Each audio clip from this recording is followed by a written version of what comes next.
Assalamualaikum warahmatullahi wabarakatuh. Lain adalah di Mekah sebelum masa kenabian pernah Ka'bah teman-teman sekalian roboh, sebagian bangunannya rusak. Rusaknya Ka'bah ini disebutkan oleh ahli sejarah, berselisih mereka tentang masalah penyebabnya, tapi kalau kita gabungkan semua intinya Ka'bah pada saat itu rusak dan mau dibangun.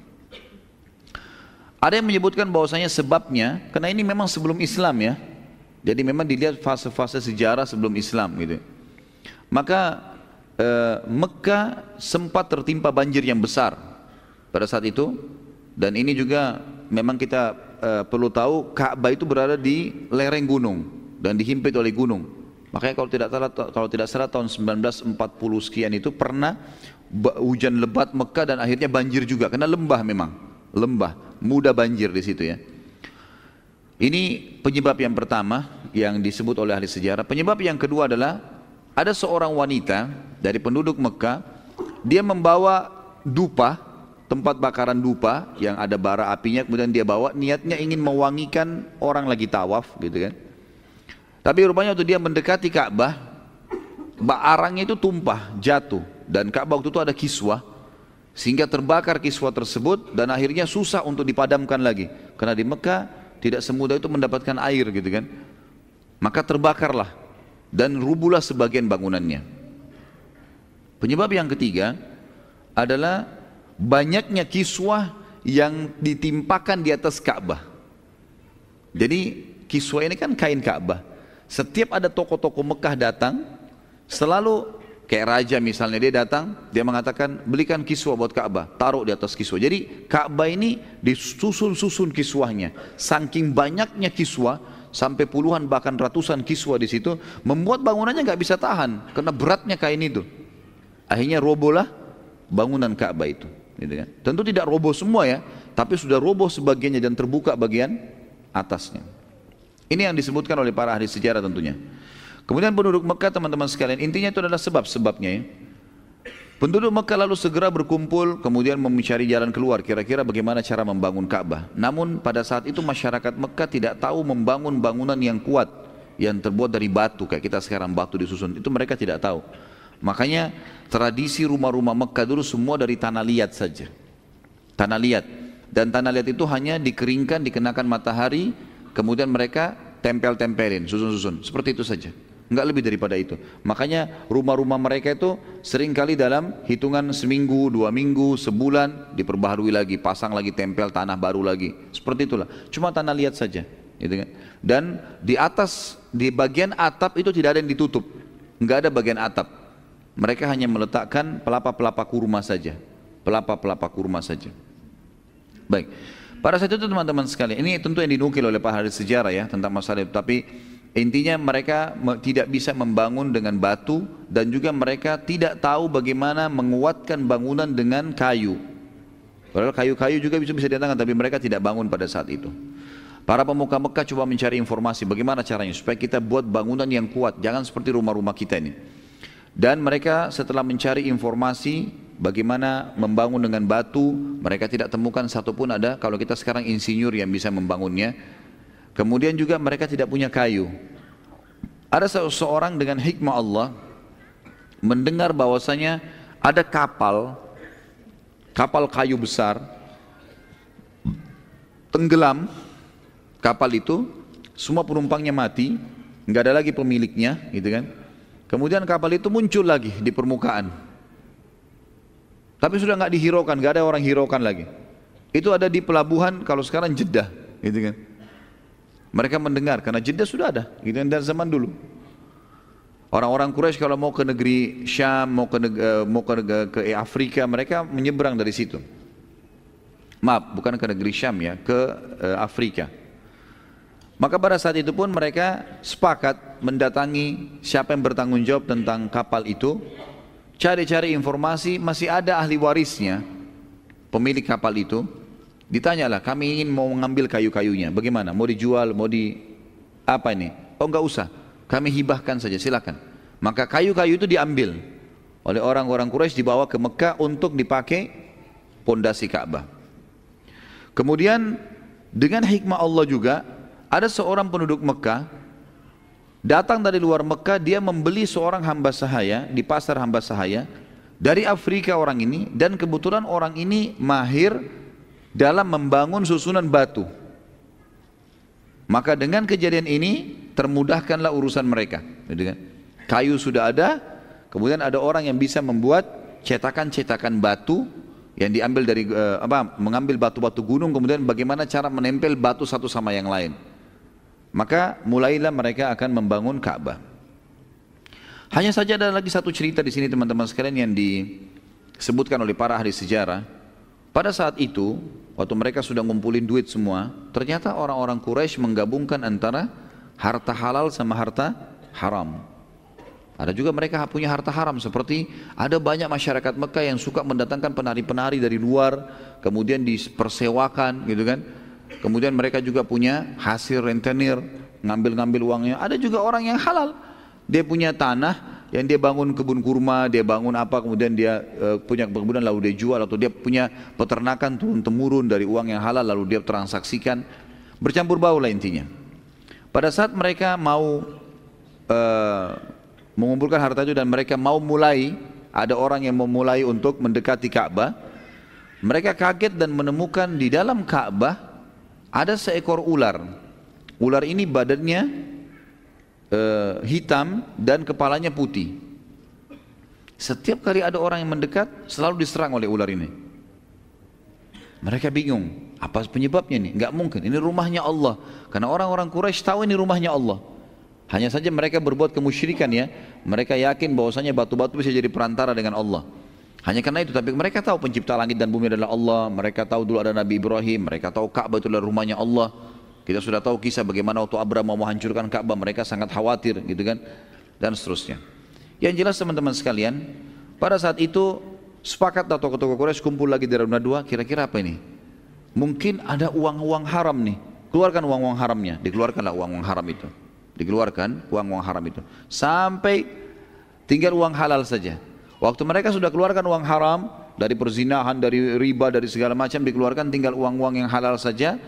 Maka mereka semua menyaksikan pada saat itu ada seekor burung datang dari arah timur yang warnanya mirip dengan ular tersebut, datang lalu masuk dari atas Ka'bah, mencengkram ular itu, kemudian membawanya pergi ke arah barat. Pada saat itu teman-teman, setelah selesai itu, mereka tidak ada yang berani mendekati Ka'bah. Tidak ada satupun orang yang berani mendekati Ka'bah. Ya. Apalagi mereka sudah tahu dan mereka saksikan sendiri dan dinukil cerita satu sama yang lain. Dan pada saat itu masih hidup sebagian tokoh-tokoh Mekah yang menyaksikan kasus Abraha yang dihancurkan oleh burung ababil. Maka yang terjadi, mereka tidak berani sama sekali mendekati. Mereka bilang, Abraha dengan pasukannya saja mendekati Ka'bah Allah hancurkan, apalagi kita yang datang mau mencabut batunya Ka'bah. Ini berbahaya. Mereka ketakutan, tidak ada yang berani sama sekali. Satu hari lewat mereka tidak berani, 2 hari lewat mereka tidak berani, sama sekali mereka tidak berani. Sampai datang ayahnya Khalid bin Walid, Al-Walid bin Mughirah. Ini salah satu tokoh Quraisy. Dia mengatakan, aku akan memulainya. Mulai datang dia ambil kampaknya, mulailah dia jatuh-jatuhin tembok-tembok yang ada. Memang ini harus diruntuhin dulu, karena ini tanah liat semua. Dijatuhin dulu, kemudian baru disusun batu yang rapi. Barulah mulai mereka hancurin. Orang Mekah semua lihat dari jauh, nggak ada yang berani bantu, gitu kan. Dibiarin saja Al-Walid ini. Teruslah dia bekerja sampai dia capek, keringatan. Lalu dia bilang, hai Quraisy, bantu. Mereka bilang, tidak demi Allah. Sampai kami lihat besok kau masih hidup atau tidak. Kalau Allah tidak apa-apain kamu, baru kami bantu. Tunggu sampai besok. Dan betul, nggak ada orang kerja. Tunggu sampai besok, Al-Walid mulai kerja lagi besok. Ya. Waktu besok harinya mulai dikerja lagi, dilihat tidak ada apa-apa, barulah mereka gotong royong. Ya. Karena takutnya mereka pada saat itu. Lalu kemudian mereka mulailah merame-rame membersihkan Ka'bah dan seterusnya, dirapikan sampai tiba pada pondasinya. Sampai pindah pada manusia. Dan pada saat itu dinukil dalam buku-buku sejarah teman-teman sekalian, orang-orang Quraisy sambil mengangkat batu, sambil hancurin sesuatu gitu kan, itu mereka mengatakan, ya Allah kami tidak menginginkan kecuali kebaikan, ya Allah kami tidak ingin kecuali kebaikan, takut Allah murka. Jadi mereka sebenarnya punya keimanan pada saat itu ya. Tapi tanda kutip di sini masalah rububiyahnya. Mereka beringat kata Allah itu ada. Tapi mereka masih menyembah-nyembah berhala. Dan memang karena itu istilah musyrik keluar. Musyrik itu adalah orang yang mempartnerkan Allah sama makhluknya. Walaupun dia beriman sama Allah. Kan begitu. Jadi mereka ini sama. Orang yang kekal di api neraka nanti adalah orang kafir, orang musyrik, orang munafik. Musyrik adalah orang-orang yang mungkin beriman sama Allah. Tapi mereka masih mempartisipasikan Allah dengan makhluknya.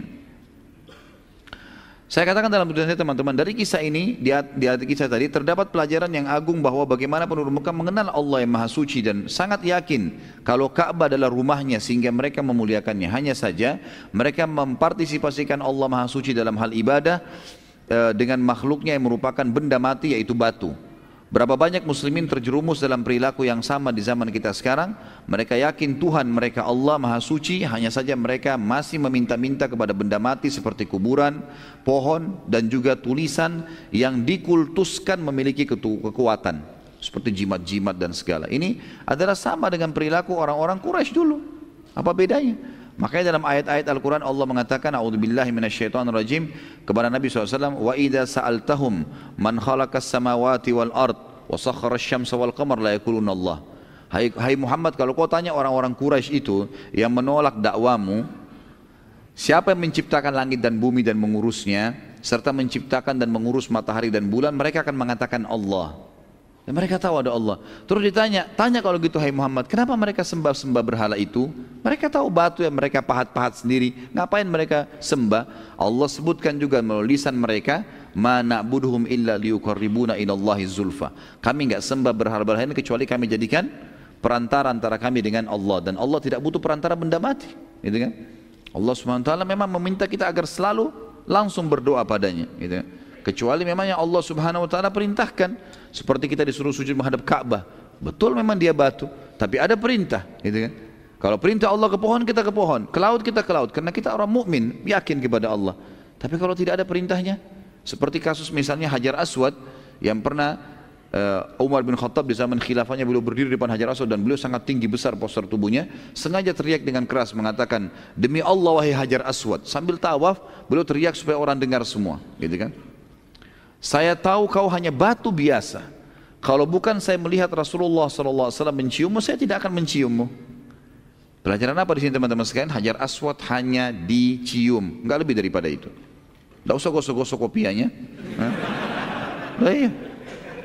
Kenapa Pak digosok? Wangi. Pastilah wangi itu. Dikasih minyak wangi sama Rasul. Bayangkan orang jutaan orang yang cium, harus dikasih minyak wangi memang. Kan gitu. Jadi Hajar Aswad kita hormati, ciumi karena Nabi SAW cium kan gitu. Dan ini pelajaran besar dari Umar radhiyallahu anhu. Umar bin Khattab di zaman khilafah beliau menebas pohon, namanya pohon Bayatur Ridwan. Nanti kita pelajari ini di Sulhu Hudaybiyah, gitu kan. Ada pohon di situ, Nabi SAW pernah membaiat 1398 sahabat untuk berperang melawan Quraisy kalau Utsman bin Affan tidak kembali dari Mekah. Itu ditahan Utsman bin Affan oleh Abu Sufyan, gitu kan.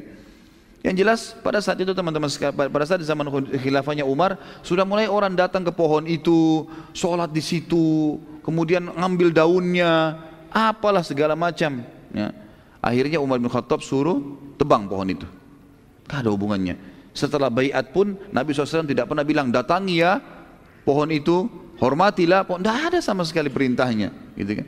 Lalu kenapa kita harus berlebihan? Sama dengan Jabal Nur, tempatnya Gua Hira. Nabi SAW hanya datang pada saat itu saja penerima wahyu. Setelah itu tidak pernah Nabi datang lagi. Tidak pernah Nabi datang lagi, tidak pernah Nabi SAW perintahkan, tidak pernah ada wahyu menyampaikan kita untuk ke sana. Kenapa ada jemaah haji yang mau naik ini ke atas, sholat di atas nih, gitu kan? Ini kalau diingatkan harusnya paham, gitu kan? Jadi harus diperintahkan, harus dilakukan, harus ditinggalkan karena Nabi SAW tidak pernah contohkan masalah itu. Banyak sekali ya berhubungan dengan masalah ini. Sampai kalau kadang saya bimbing umroh itu, lagi tur Siti saya cuma sampaikan, ini loh, gua Jabal Nur, ini gua Hira. Kisahnya seperti ini. Enggak ada perintah untuk turun, misal. Sama dengan Jabal Thur, tempat Nabi SAW bersembunyi sebelum hijrah ke Madinah. Nanti akan kita sebutkan dalam materi hijrah ke Madinah. Jadi memang harus difahami ini teman-teman sekalian. Baiklah. Pada saat tiba di dasar Ka'bah, teman-teman sekalian, penduduk Mekah dalam beberapa buku sejarah disebutkan menemukan ada batu hijau warnanya. disebutkan begitu. Batu warna hijau dan sangat besar batu itu. Mereka tadinya ingin mengangkat batu itu dan memang mau menggali sampai ke dasar, sekian dasar untuk membangun pondasi yang kuat. Tapi waktu mereka coba menancapkan ya, alat mereka dan dicoba dibongkar dengan sebagian orang dan terangkatlah batu tersebut, tiba-tiba dari bawah batu itu keluar cahaya yang sangat terang yang sampai menyilaukan mata mereka. Dan pada saat itu tiba-tiba saja alat mereka tercabut dan batu itu tertutup kembali. Maka semua Quraisy sepakat mengatakan jangan ada yang ganggu, biarkan pada tempatnya itu. Lalu mulailah mereka bangun di atas itu.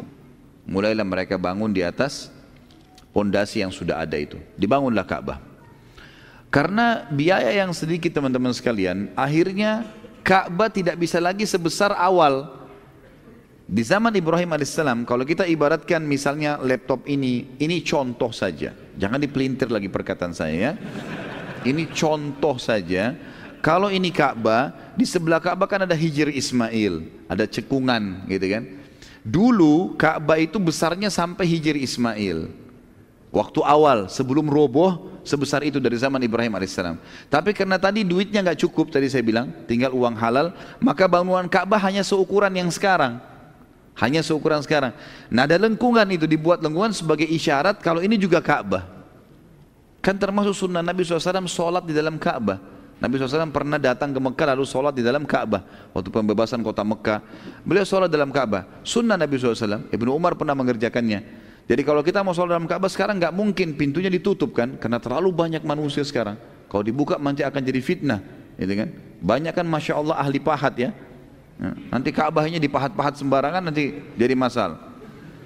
Maka di Hijr Ismailnya itu kalau orang sholat sama sholat dalam Ka'bah. Makanya oleh kerajaan Saudi sekarang dibuatin lengkungan itu dipasang pintu. Dan itu kalau sudah mau iqamah sholat ditutup, nggak bisa orang masuk lagi sholat. Karena kalau antum sholat situ, antum di depannya imam. Loh iya, itu dalam Ka'bah berarti kan gitu. Baiklah, ini cekungan ini berarti bagian dari Ka'bah. Sabda Nabi SAW yang masyhur dalam hadis sahih, beliau mengatakan kepada Aisyah, wahai Aisyah, laula anna qaumiki hadithu ahdi bil Islam labanaitu Ka'bata ala qawaid Ibrahim. Kalau bukan wahai Aisyah, kaummu orang baru mengenal Islam, maksudnya orang-orang Mekah, yang penduduk Mekah, karena Aisyah dari Mekah radhiyallahu anha, maka pasti aku akan membangun Ka'bah, memasukkan itu sesuai dengan pondasi awalnya Ibrahim. Karena Nabi SAW tidak bongkar, Nabi cuma bilang begitu pada Aisyah, tidak ada yang berani bongkar. Abu Bakar, Umar, sampai sekarang tidak ada yang berani bongkar, gitu kan? Dibiarkan saya dalam kondisi yang sama. Tapi ini historinya seperti itu. Baiklah, bangunlah Ka'bah tapi besarnya menjadi seperti sekarang ukurannya, bukan lagi pondasi yang awal. Sudah selesai dibangun semuanya dengan susunan batu, dengan dimasukkan kayu di antaranya segala macam. Sudah selesai, sudah rapi. Maka sekarang tinggal bagaimana meletakkan Hajar Aswad. Posisinya tetap sama. Kalau sekarang kan sudah ada lengkungan besinya. Zaman dulu nggak ada, cuma ditempelin begitu saja Hajar Aswad itu. Dan Hajar Aswad dulunya besar ya, dulunya besar. Sekarang Hajar Aswad itu sudah mengecil teman-teman sekalian. Maksudnya saya mengecil ini, kalau antum memang punya kesempatan Allah mudahkan mencium Hajar Aswad, antum lihat ke dalam nanti akan lihat ada serpihan-serpihan batu itu. Ada serpihan batu, itu Hajar Aswad yang asli. Jadi pernah ada Karamitah, orang-orang yang berfaham Syiah, dulu pernah menyerang Mekah, kemudian membunuh banyak muslimin, kemudian mengambil Hajar Aswad, dibawa ke negeri mereka, gitu kan. Dan pada saat mereka dikalahkan, barulah batu itu dibawa kembali dan memang sudah terpecah, gitu. Seperti itulah ya.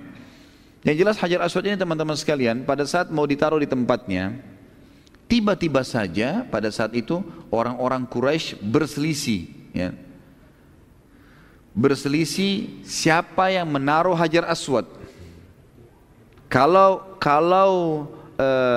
membangunnya semua rame-rame, tapi meletakkan Hajar Aswad ini histori yang tidak terlupakan, gitu kan? Akan dikenang sepanjang masa. Dan ada satu hal yang merupakan ciri khas orang-orang Quraisy, dan ini orang-orang penduduk Mekah teman-teman sekalian, mereka itu suka mempertahankan harga diri ya.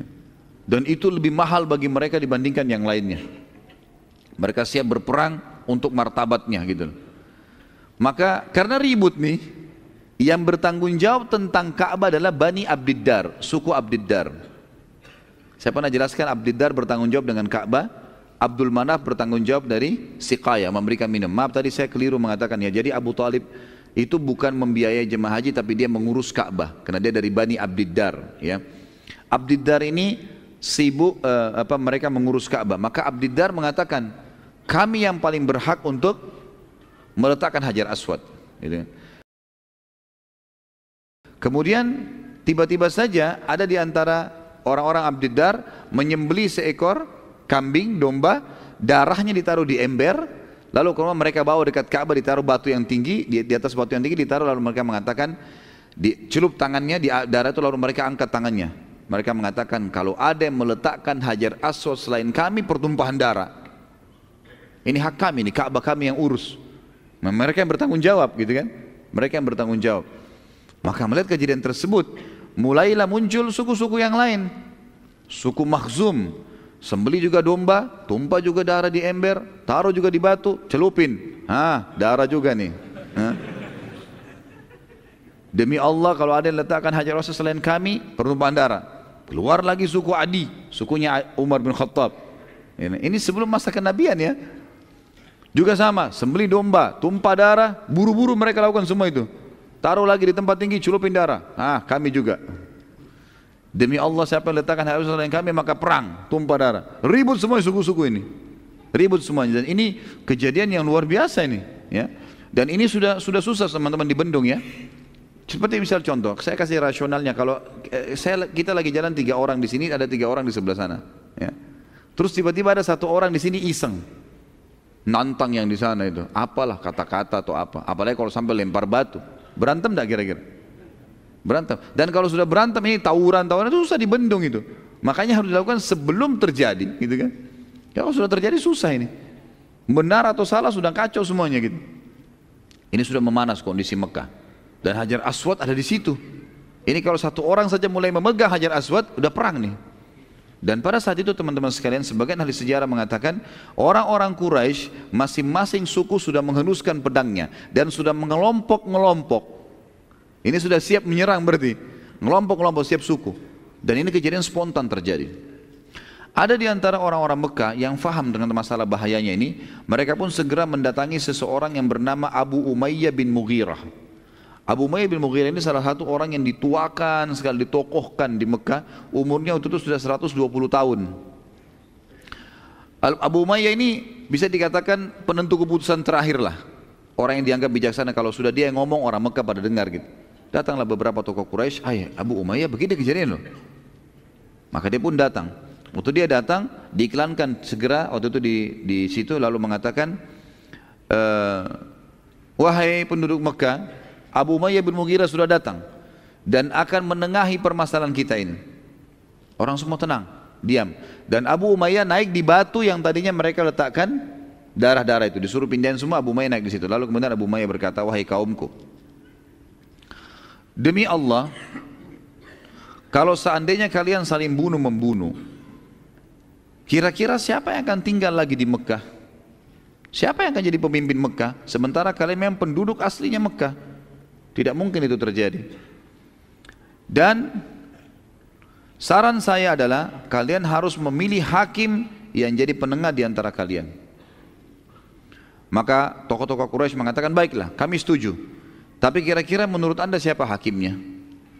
Abu Umayyah bilang begini, baiklah, saya akan tentukan siapa hakimnya, tapi saya mau mengambil kesepakatan dulu.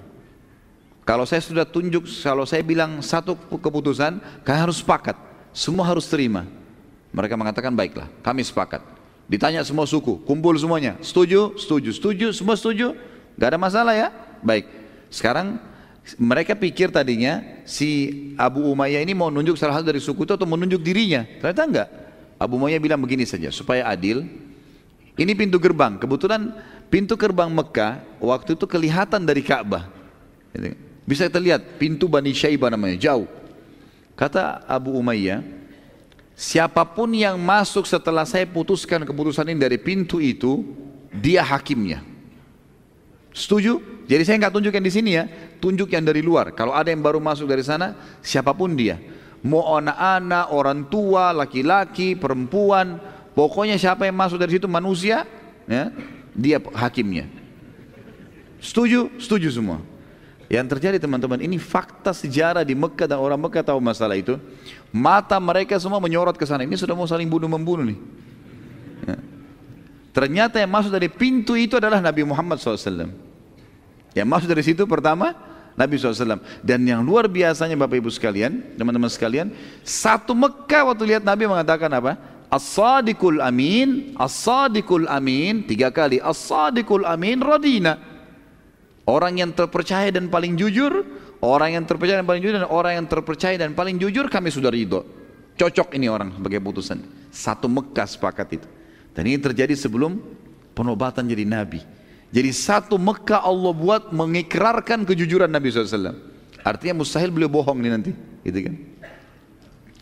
Maka pada saat itu pun teman-teman sekalian, Nabi SAW waktu datang mendekat, lalu mereka mengatakan, hai Muhammad, begini kejadiannya, hakimlah di antara kami.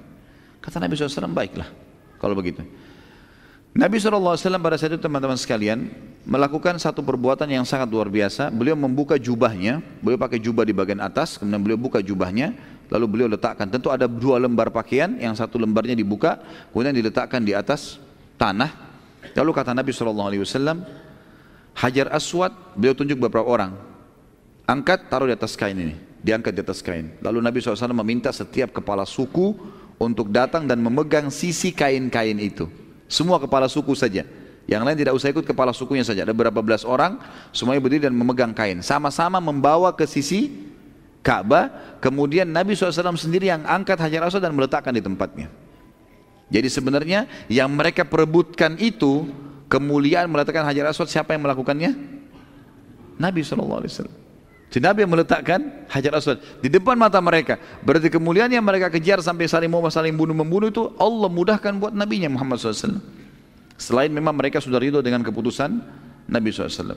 Dan kejadian ini teman-teman sekalian, sebagian ahli sejarah simpulkan beberapa poin, 2 poin. Yang pertama, bagaimana Nabi SAW sangat dipercaya juga dikagumi oleh seluruh penduduk Mekah, terutama orang-orang Quraisy, dan pengakuan mereka tentang kejujuran Nabi SAW. Yang kedua, Allah yang maha tinggi dan maha pemurah ingin melatih Nabinya Muhammad SAW dalam memecahkan kasus-kasus, juga perkara-perkara yang besar di antara manusia yang kelak akan dibutuhkan saat beliau SAW menjadi Rasul. Akhirnya Nabi SAW pun pada saat itu selesai memecahkan permasalahan, dan terkenallah di Mekah pada saat itu kalau Muhammad adalah penengah, hakim yang paling bijaksana. Dan mereka mengatakan pengganti Abu Umayyah bin Mughirah adalah Muhammad. Abu Umayyah sudah sangat tua, dari 120 tahun. Maka mereka, tanpa mereka sadari, mereka menobatkan Nabi SAW sebagai penentu keputusan di Mekah. Di antara hal juga yang jadi teman-teman sekalian sebelum fase kenabian adalah Nabi SAW dibuat suka beribadah atau khalwah namanya, menyendiri.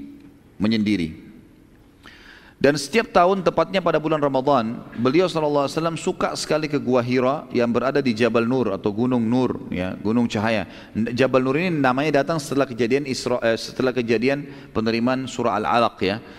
Tapi sebelumnya memang orang Mekah tidak mengatakan Jabal Nur, gitu. Nanti setelah itu baru diberikan nama. Nabi SAW pada saat itu dibuat suka dengan khalwah, ya. Ada beda antara khalwah dengan khalwat, ya. Kalau khalwat, hal yang diharamkan dalam agama, karena maknanya adalah berkumpulnya 2 orang lawan jenis yang bukan di keramaian, itu kan khalwah. Khalwat ini, yang kata Nabi SAW, tidak ada laki-laki dan perempuan yang berdua kecuali yang ketiganya syaitan. Ini khalwat, istilahnya begitu. Kalau khalwah berarti menyendiri untuk ibadah. Menyendiri, istilah itu keluar dari perilaku Nabi SAW. Makanya Pak Hadis mengatakan hubbiba ilaihil khalwah. Beliau dicintakan dalam hatinya, ingin menyendiri, cari satu tempat, dan beliau datang ke Gua Hira itu justru karena ada alasan-alasan beliau pergi ke sana, gitu kan. Ini kenapa kita perlu sebutkan teman-teman, karena kita di Indonesia sering salah sebut, ya. Ini salah sebut berubah makna, seperti ruqyah sama ru'yah, ya. Beda, ya. Ruqyah itu berarti pengobatan syar'i menggunakan doa-doa dan ayat-ayat Al-Quran, doa yang diajarkan Nabi SAW. Kalau ru'yah melihat bulan, bedanya pakai qaf sama hamzah, beda, ya. Sama kalau untuk baca Al-Quran, alhamdulillah, ha, ya. Kalau untuk ubah alhamdulillah, misal Berubah makna itu ya. Alhamdu, puji-pujian. Alhamdulillah, segala puji bagi Allah.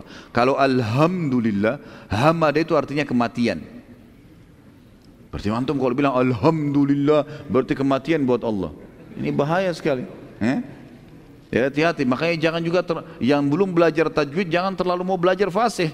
Nanti kefasihan berbahaya kan? Karena mau dianggap dia fasih, makanya alhamdulillah.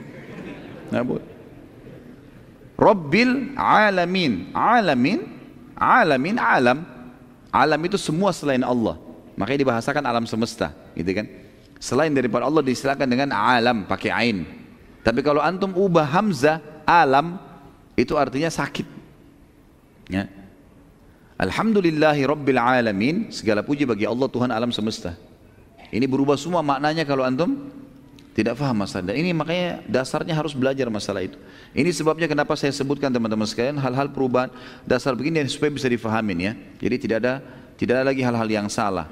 Sama juga dengan bahasa baca Al-Quran teman-teman sekalian harus hati-hati sekali kayak idza zulzilatil ardu zilzalaha. Zulzila bergoncang pakai zai. Bedain ya antara sin, shin, zai, ya, dha. Ya, ini beda semua ya. Beda penyebutannya beda-beda. Kalau tha ya. Tha alif ba ta tha ya, beda. Tha lidahnya ditekan di atas kan gitu. Thalitha, thalatha. Laqad kafara alladziina qalu innallaha thalithu thalatha. Ya, telah kafir orang yang mengatakan trinitas misalnya tha. Beda dengan sin sama shin beda. Idza syamsu. Syams shin pertama, sin yang kedua. Shin pertama, yang keduanya sin. Jadi beda. Syams, syamsu ya. Sin yang kedua itu sin. Kemudian beda dengan dha, zalimin ya. Zalimin. Kemudian beda juga dengan zai, zulzila. Beda dengan zal, zalika. Kalau kita banyak disamaratakan sama semua sin semuanya gitu kan. Idza pakai zal, idza zulzilatil ardu zilzalaha. Indonesia baca banyak, kita baca isa sulsilatil ardu zilzalaha. Semua sin. Zulzila waktu bumi bergoncang. Sulsila, silsila artinya bersambung-sambung. Beda semua maknanya, gitu kan? Jadi memang harus dipelajari masalah teman-teman sekalian.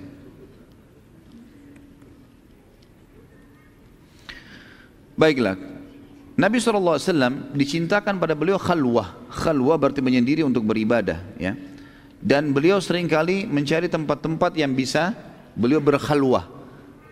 Pada saat itu entah bagaimana Nabi SAW merasakan ilham dalam hatinya untuk mendatangi Jabal Nur yang sekarang itu. Karena itu gunung dianggap jauh dari penduduk Mekah. Lumayan jauh, kita naik mobil aja sekarang lumayan jauh. Mungkin kalau dari Masjid Haram menuju ke sana mungkin bisa 10-15 menit naik mobil ya. Bagaimana kalau jalan kaki jauh?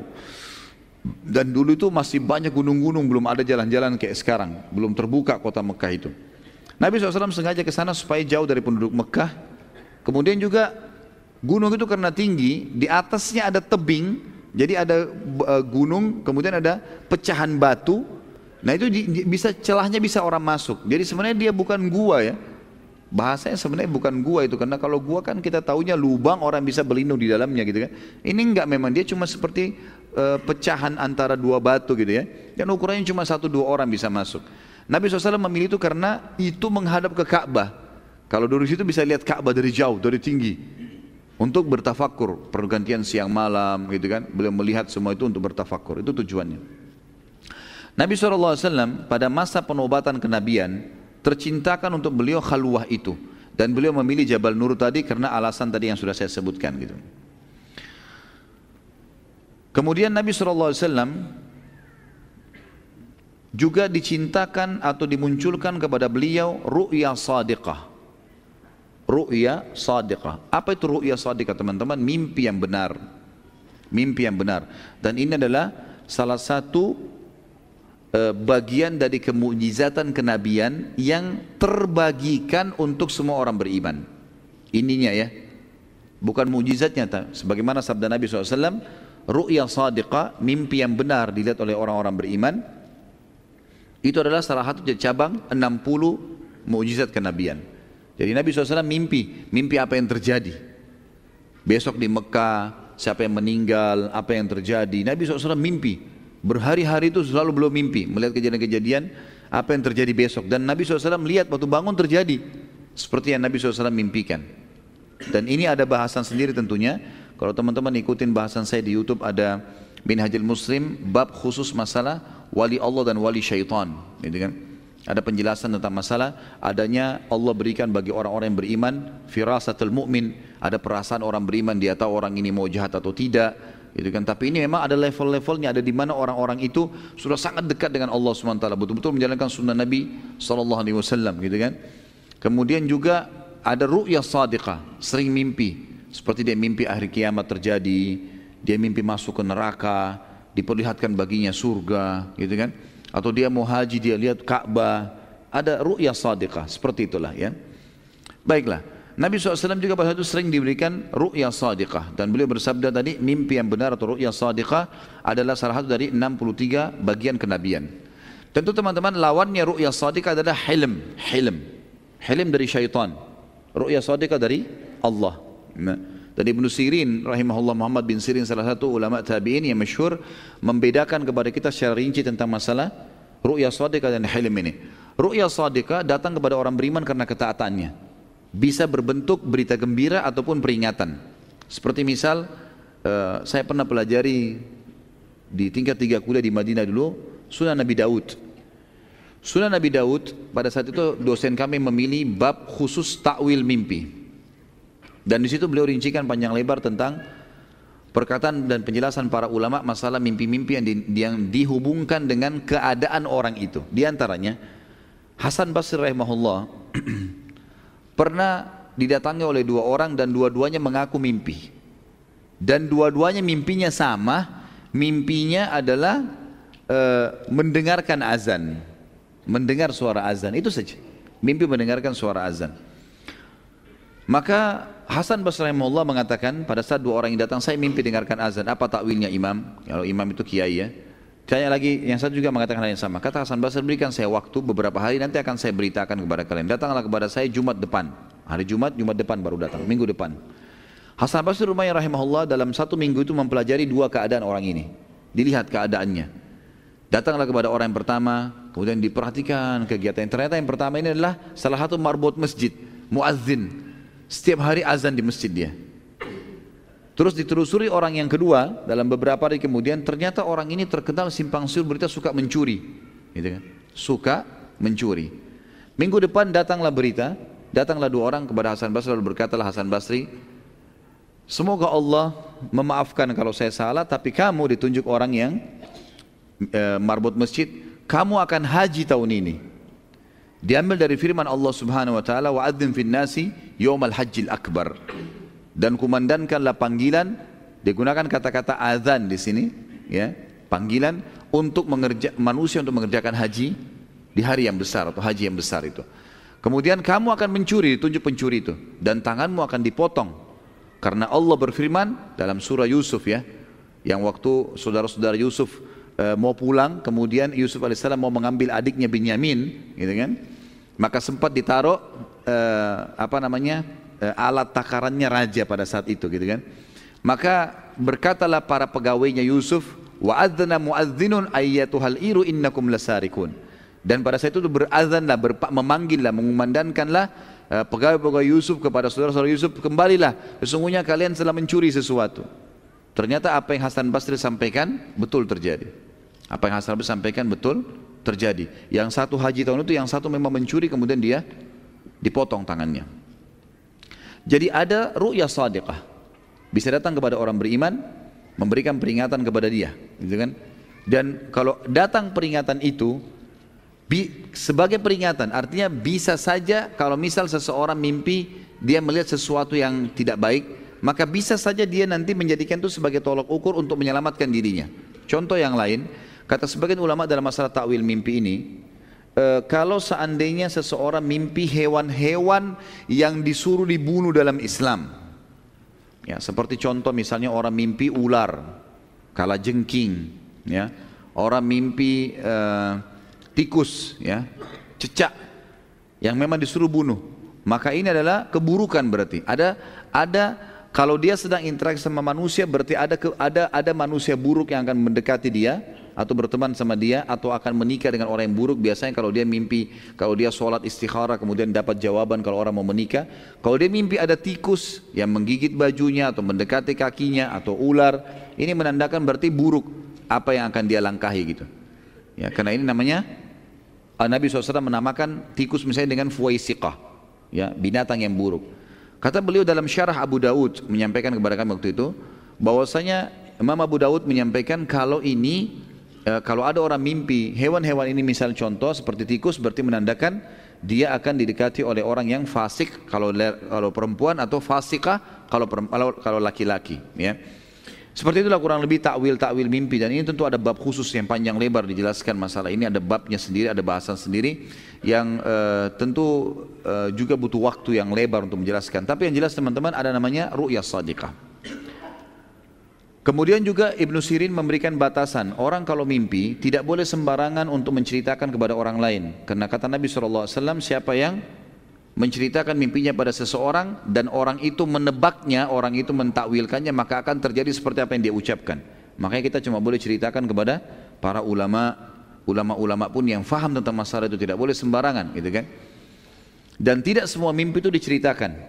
Terlebih lagi mimpi itu punya makna-makna yang detail memang kalau dia orang yang beriman sama Allah. Seperti misalnya disesuaikan dengan keadaan sebuah wilayah.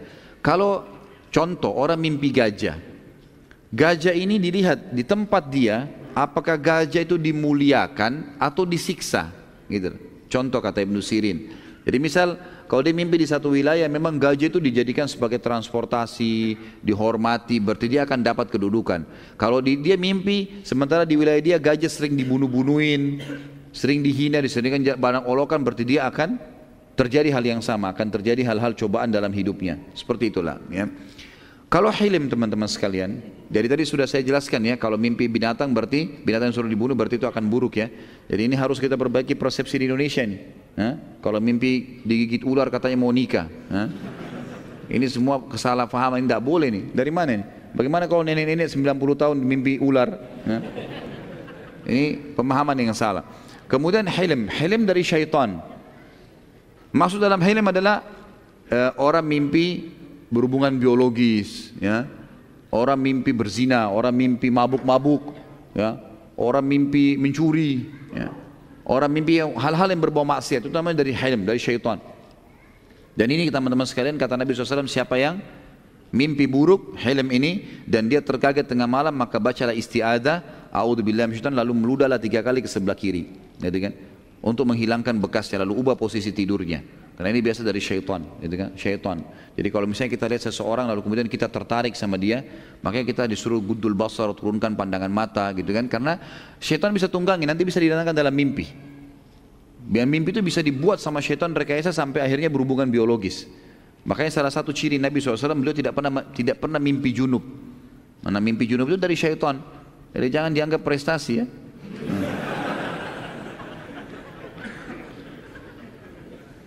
Jelas sampai sini ya? Masih kuat gak duduk ini? Benar. Bilang kalau sudah capek ya. Lanjut gak? Jangan ada yang tunduk-tunduk ya. Angkat kepalanya, tunduk-tunduk itu dari syaitan. Tidur soalnya. Dan tidur itu penyakit di majelis ilmu, di khutbah Jumat. Ada orang subhanallah datang khutbah Jumat untuk tidur. Duduk datang tidur. Dulu di kampus juga gitu saya waktu masih kuliah, subhanallah. Ada saja mahasiswa bawa sejadah, sejadahnya bukan dipakai sholat, ditaruh di atas meja, pakai jadi bantal. Tidur. Dosennya nggak peduli ya sudah gitu kan. Jadi harusnya hati-hati. Dan tidur itu kata para ulama virus yang berbahaya, bakteri di dalam majelis ilmu. Kalau tidur juga sebelahnya tidur. Lama-lama gurunya juga tidur. Baik. Kita sekarang masuk teman-teman sekalian ke proses penobatan kenabian. Jadi sudah selesai tadi penjelasan kita panjang lebar tentang fase-fase sebelum kenabian di mana Nabi SAW punya banyak kelebihan dan di mana Allah Subhanahu Wa Taala mendidik beliau untuk itu. Ya. Baik, kita masuk sekarang prosesi penobatan kenabian. Setelah berjalannya masa khalwah ini, Nabi SAW suka khalwah di masa penobatan kenabian di bulan Ramadan tepatnya 26 hari Nabi SAW tinggal di Gua Hira itu 26 hari.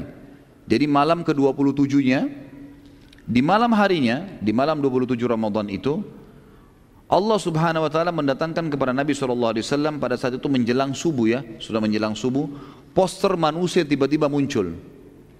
Tadinya sunyi sekali dan Nabi SAW berada di puncak gunung, berarti siapapun yang naik kelihatan. Gak ada yang naik di sini.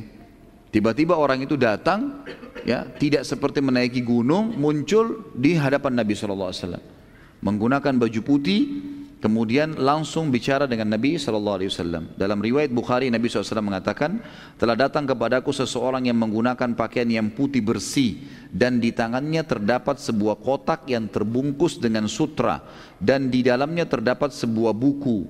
Lalu orang itu berkata, bacalah wahai Muhammad. Aku berkata, aku tidak bisa membaca. Lalu orang itu memelukku dengan sangat keras, seakan-akan ruhku akan keluar. Lalu ia melepaskanku dan berkata lagi, bacalah wahai Muhammad. Aku berkata yang kedua kali, aku tidak bisa membaca. Lalu orang itu memelukku yang ketiga kalinya, yang selanjutnya dengan sangat keras, yang kedua kalinya dengan sangat keras, sampai ruhku seakan-akan mau keluar. Lalu ia melepaskanku dan berkata, bacalah wahai Muhammad. Aku berkata lagi, aku tidak bisa membaca. Lalu orang itu kembali memelukku dengan sangat keras sampai ruhku seakan-akan keluar. Lalu dia berkata lagi, bacalah wahai Muhammad. Lalu aku mengubah pertanyaanku mengatakan, apa yang harus aku baca? Maka lalu orang itu pun berkata, membaca surah Al-Alaq 5 ayat pertama, surah nomor 96 ayat 1 sampai ayat 5. A'udzu billahi minasyaitonir rajim. Iqra' bismi rabbikal ladzi khalaq khalaqal insana min 'alaq iqra' wa rabbukal akram alladzi 'allama bil qalam 'allamal insana ma lam ya'lam. Bacalah hai Muhammad dengan menyebut nama Tuhanmu yang menciptakan. Dia telah menciptakan manusia dari segumpal darah.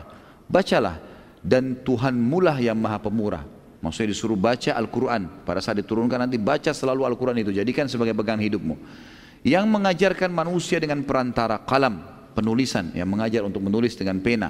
Dia telah mengajarkan kepada manusia apa yang tidak diketahui oleh mereka. Setelah turun ayat ini teman-teman sekalian, tiba-tiba saja Jibril alaihissalam yang datang tadi menjelma jadi manusia itu hilang. Hilang tiba-tiba di hadapan Nabi SAW. Bayangkan teman-teman, secara manusiawi kita kalau di posisi baginda Nabi SAW. Di gua, tengah malam, sendirian, selalu sudah selama 26 hari itu sudah tahu tidak ada orang di situ. Nggak ada yang tahu juga beliau di situ, gitu kan? Maka beliau pun tiba-tiba melihat ini di tengah malam dan orang itu datang menyuruh baca lalu pergi. Alami sekali Nabi SAW ketakutan. Nabi merasa ketakutan, ini apa yang terjadi? Lalu Nabi SAW segera bergegas mengambil bekal beliau lalu turun dari gunung. Tentu turun dari gunung ini waktu juga, gitu kan? Sekarang ini Jabal Nur kalau ada setapak-setapak kaki, kalau orang mau naik pun mungkin butuh setengah jam lebih sampai ke atas sana, atau bahkan lebih, mungkin 40 menit karena tingginya. Zaman Nabi SAW belum ada setapak jalan, beliau turun. Intinya dalam riwayat dikatakan beliau turun dengan sangat cepat, berusaha turun. Waktu tiba di bawah, langit sudah mulai agak cerah. Belum pagi sekali kayak kita sekarang, tapi sudah mulai kayak awal habis sholat subuh. Ya, kita kalau keluar sudah mulai ada cahaya. Kata Nabi SAW, tiba-tiba aku pada saat sudah tiba di sebuah padang pasir yang luas di lereng gunung itu, di bawah gunung, aku mendengarkan suara dari langit mengatakan, wahai Muhammad, engkau adalah utusan Allah dan aku adalah Jibril. Wahai Muhammad, engkau adalah utusan Allah, aku adalah Jibril. Wahai Muhammad, engkau adalah utusan Allah, aku adalah Jibril. 3 kali. Kata Nabi SAW dalam hadis Bukhari, aku pun mengangkat kepalaku ke langit dan aku melihat seluruh langit, timurnya, baratnya, utaranya, selatannya dipenuhi dengan poster badan Jibril. Ya. Dan Jibril Allah karuniai 600 ekor sayap, yang kalau satu sayapnya dikebaskan bumi ini maka akan hancur bumi ini. Setelah itu pun Jibril menghilang alaihissalam. Nabi SAW bertambah ketakutannya. Lalu beliau pun pulang ke rumah.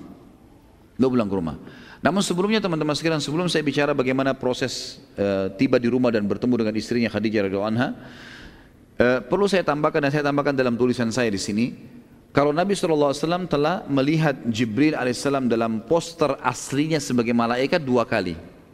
2 kali. Selebihnya bertemu dengan Nabi SAW dalam manusia, jelmaan manusia, gitu kan. Dan sering kali Jibril menjelma menjadi Dihyal Kalbi radhiyallahu anhu, ya.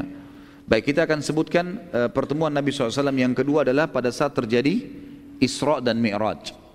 Jadi pertama pada saat menerima wahyu ini, melihat poster asli malaikat. Dan yang kedua adalah pada saat Isra Mi'raj. Dan Allah sebutkan dalam surah An-Najm, surah nomor 53 ayat 1 sampai ayat 8. A'udzu billahi minasyaitonir rajim.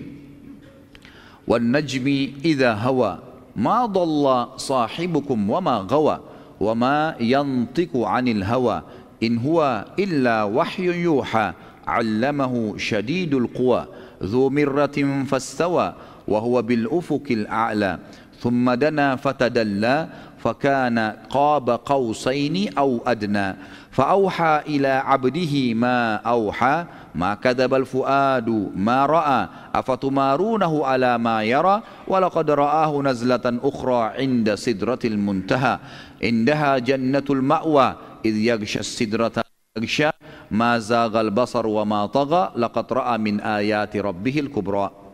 Demi bintang ketika terbenam, maksudnya Allah yang mengatakan bintang yang terbenam yang tidak kelihatan kalau pagi itu adalah aku yang melakukannya. Kawan kalian Muhammad tidak sesat dan tidak pula keliru, dan tiada yang diucapkan itu Al-Quran menurut kemauan hawa nafsunya. Ucapan yang diucapkan adalah wahyu yang diwahyukan kepadanya, yang diajarkan kepadanya oleh Jibril yang sangat kuat, yang mempunyai akal yang cerdas. Dan Jibril itu menampakkan dirinya dengan rupa aslinya kepada Muhammad, sedang ia berada di ufuk yang tinggi tadi di langit itu. Kemudian dia mendekat, lalu bertambah dekat dengan wajah Nabi SAW. Maka jadilah dia dengan Muhammad hanya sejarak 2 ujung busur panah atau lebih dekat lagi. Jadi busur panah biasanya anggaplah lebarnya 2 meter misalnya.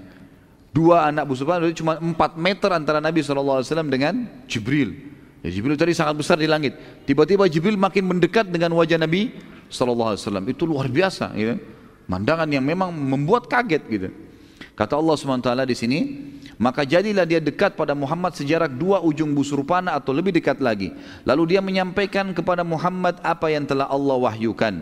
Hatinya tidak mendustakan apa yang dilihatnya. Muhammad SAW betul melihat itu. Maka apakah kaum musyrik Mekah hendak membantahnya tentang apa yang dilihatnya? Dan sungguhnya Muhammad telah melihat Jibril itu dalam rupanya yang asli yang kedua kali pada tempat yang lain, yaitu di Sidratul Muntaha, ya, di pembatas antara langit dengan di atas langit ada arsy-Nya Allah, ada lautan, dan juga Allah yang maha tinggi dan maha pemurah. Ada Sidratul Muntaha namanya. Di dekatnya ada surga yang tinggal, ada surga tempat tinggal. Ini dalil jelas mengatakan surga sudah ada dan surga ada di atas langit. Yang dikatakan Muhammad melihat Jibril ketika Sidratul Muntaha diliputi oleh sesuatu yang meliputinya. Penglihatan Muhammad tidak berpaling dari yang dilihatnya itu dan tidak pula melampauinya. Sesungguhnya dia telah melihat sebagian tanda-tanda kekuasaan Tuhannya yang paling besar. Nabi SAW teman-teman setelah itu pulang ke rumah dan betul-betul merasa ketakutan, bimbang, bingung, bercamuk semuanya, berkecamuk. Tengah malam melihat kejadian ini, kemudian sampai pagi. Tiba di rumah sudah mulai terang, matahari sudah mulai terang. Mengetuk pintu. Khadijah radhiyallahu anha begitu membuka pintu melihat suaminya ketakutan, gemetar. Dan ini saya pernah jelaskan dalam masalah rumah tangga teman-teman sekalian. Ada beberapa materi di YouTube masalah rumah tangga, manajemen rumah tangga Islami, bagaimana adab seorang istri pada suaminya. Di antaranya karena bertepatan masalah ini. Khadijah radhiyallahu anha sama sekali tidak curiga, tidak menghardik, tidak menyalahkan pada dalam kondisi suami pulang pagi-pagi dan kemudian gemetaran dan keringatan seperti ini. Kadang-kadang subhanallah cuma 1 tetes noda di bajunya saja, dari mana nih? Sudah curiga, gitu kan. Keringat sedikit, kamu habis ngapain? Dan seterusnya. Ya orang jalan keringatan kan gitu. Tapi yang jelas Khadijah tidak bertanya, adabnya tidak bertanya, nggak ditanya apa-apa. Sampai suaminya yang bicara, Nabi SAW mengatakan, zammiluni, zammiluni, selimuti saya, saya kegigil, gitu kan. Khadijah nggak banyak tanya. Masuk ke dalam, ngambil selimut, bungkus Nabi SAW. Dirangkul, dibawa ke dalam kamar. Duduk pun, disediakan air minum, Khadijah nggak bertanya apa-apa. Ya. Diam, tunggu suaminya yang jelaskan. Setelah Nabi SAW tenang, baru Nabi SAW ceritakan, wahai Khadijah, saya melihat begini, begitu, diceritain semua panjang lebar.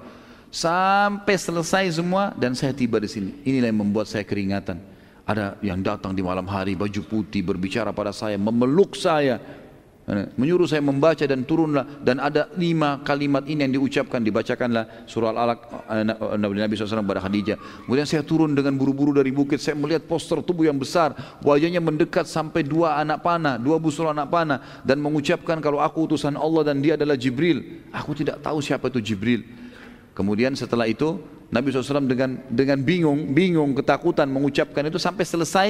Sudah selesai, Khadijah sebagai istri yang salihah, wahai ummahatul mu'minat, ummahatul mu'minin dengar ini. Ya kita harus tahu, wahai ibu-ibu mukminin harus faham masalah ini. Maaf, istilah ummahatul mu'minin untuk istri Nabi SAW. Wahai ibu-ibu ummahat muslimin, mestinya kita memahami masalah ini. Apa kata Khadijah waktu suaminya dalam kondisi ketakutan tadi? Wahai suamiku, apakah engkau mengira engkau telah ditimpa sesuatu yang buruk, gangguan jin kah? Tidak akan pernah terjadi demi Allah. Enggak mungkin kau ditimpa itu. Karena sungguhnya kamu selalu orang baik, kamu selalu menjadi orang baik, kamu selalu silaturahim, kamu selalu bantu orang miskin, dan kamu selalu memenuhi kebutuhan orang-orang yang butuh bantuan. Bayangkan teman-teman sekalian ya, saya pernah menghadapi kasus rumah tangga beberapa orang ikhwah. Ini suaminya terlilit utang dan lagi masalah berat, lagi hadapi masalah berat, dan dia memang butuh. Orang-orang di luar ini, hampir semua orang yang melihatnya di jalan, dia ketakutan jangan sampai orang itu menagihnya karena bebannya masalah berat. Pulang ke rumah tidak ada lagi tempatnya kecuali rumah nih. Bagaimana dia bisa minimal merasa aman sementara waktu, dan bukan dia lari, dia mau bayar, tapi memang kondisinya. Waktu dia ceritakan sama istrinya yang terjadi apa? Istrinya malah menghardiknya. Istrinya bilang sama dia, itu karena nafkahmu kurang dengan saya. Coba bayangin ya, orang terlilit utang malah disalahkan. Makanya jangan sembunyi-sembunyi. Makanya dan begini dan begitu. Padahal suaminya gak ada masalah. Tapi ini subhanallah bahaya sekali ya. Ini adab dalam rumah tangga yang kalau dijaga teman-teman akan sangat menjaga keharmonisan rumah tangga. Yang jelas, Khadijah radhiyallahu anha mengatakan, wahai suamiku, janganlah engkau khawatir, aku memiliki seorang sepupu yang bernama Waraqah bin Naufal. Dia punya informasi, mungkin dia punya informasi. Ayo kita ke sana. Nabi SAW habis mandi, sudah ganti baju segala, dibawalah pada pagi itu oleh Khadijah bertemu dengan Waraqah bin Naufal. Setelah tiba dan akhirnya diceritakan oleh Nabi SAW semua kejadian tersebut, Waraqah bin Naufal terheran-heran. Lalu kemudian dia terus menyimak setiap cerita Nabi SAW. Ciri-ciri yang disebutkan semuanya oleh Nabi SAW kena detail sekali. Ini baru kejadian tadi pagi. Hari itu juga langsung dibawa bertemu dengan Waraqah bin Naufal. Dan Nabi SAW masih menceritakan dengan kejadian yang luar biasa gitu. Maka Waraqah bin Naufal waktu sudah selesai mengatakan, sudah selesai Muhammad, ada yang kau mau sampaikan lagi? Sudah enggak ada. Kata Waraqah bin Naufal, Allahu Akbar, yang datang kepada kamu adalah Namusul Akbar. Namusul Akbar ini teman-teman sekalian adalah istilah makhluk yang bersayap. Ini disebutkan masyhur di kalangan para Bani Israel, orang-orang ahli kitab Yahudi Nasrani. Dalam kitab ini, dalam Taurat ini disebutkan dengan istilah Namusul Akbar, Jibril ini. Maka dia mengatakan, Allahu Akbar, telah datang kepada kamu Namusul Akbar yang telah bertemu dengan Musa alaihissalam ya. Saya berharap bila saya masih hidup saat engkau nanti resmi diutus oleh Allah, datang lagi wahyu dan kau sudah diperintahkan untuk berdakwah. Ini kan belum ada perintah berdakwah, baru informasi kau adalah utusan Allah, belum ada perintah. Nanti kita akan pelajari ada dakwah sembunyi-sembunyi, ada dakwah terang-terangan. Nanti kalau Allah sudah suruh baru disampaikan, gitu kan? Jadi belum di sini. Kalau saya masih hidup nanti di saat kau diutus kelak, maka pastilah aku akan menjadi penolongmu saat engkau diperangi dan dikeluarkan dari Mekah oleh kaummu. Nabi SAW heran, bertanya kepada Waraqah bin Naufal, apakah mereka akan mengeluarkanku? Padahal sekarang jelas-jelas Nabi dicintai oleh masyarakat Mekah. Mereka kasih julukan As-Sadiqul Amin. Mereka titipkan amanah-amanah hartanya. Mereka menghormati Nabi, maka mereka menubatkan Nabi SAW penggantinya siapa? Abu Umayyah bin Mughirah tadi kan, orang yang sangat bijaksana. Maka kata Waraqah bin Naufal, sesungguhnya ketahuilah hai Muhammad, tidak ada orang demi Allah yang diutus seperti kamu kecuali akan diperangi oleh kaumnya yang ingkar dan pasti dikeluarkan dari kotanya. Baik, setelah kejadian itu teman-teman sekalian, Nabi SAW pun balik ke rumahnya, menenangkan dirinya, dan wahyu terputus selama 6 bulan. Gak ada datang turun wahyu 6 bulan. Dan pendapat yang paling kuat adalah Waraqah bin Naufal meninggal di fase 6 bulan itu. Nah, Waraqah bin Naufal sudah sangat tua pada saat itu, gitu kan? Dan Nabi SAW waktu itu sudah memiliki 6 orang anak, gitu kan? Nabi SAW dinobatkan menjadi Nabi umur 40 tahun. Nabi menikah umur 25 tahun, berarti sudah lewat berapa tahun? 15 tahun, gitu kan? Dari masa pernikahan beliau sallallahu alaihi wasallam baru beliau dinobatkan jadi ini. Waraqah bin Naufal ini lebih tua lagi dari Khadijah. Khadijah saja waktu itu kalau umur 40 tahun tambah 15 berarti sudah 55 tahun. Waraqah bin Naufal lebih tua daripada Khadijah 10 sampai 15 tahun, lebih tua lagi. Maka di fase 6 bulan itu Waraqah bin Naufal meninggal dunia, dan kata Nabi sallallahu alaihi wasallam, saya diperlihatkan oleh Allah Waraqah bin Naufal masuk surga. Karena dia sudah mengikrarkan, kalau nanti saya masih hidup hai Muhammad, saya orang pertama beriman. Dan saya akan membelamu pada saat kau diperangi oleh kaummu dan dikeluarkan dari negerimu. Gara-gara niat dan ikrar itu, Allah masukkan dia ke dalam surga. Ada hikmah dan tujuan teman-teman sekalian, kenapa wahyu terputus selama 6 bulan. Yang pertama adalah, agar Nabi SAW terlepas dulu rasa takutnya yang mendalam. Tadi dalam ini luar biasa ketakutan. Setelah bertemu dengan Jibril AS dengan poster asli sebagai malaikat, itu yang pertama, hilangkan rasa takutnya dulu.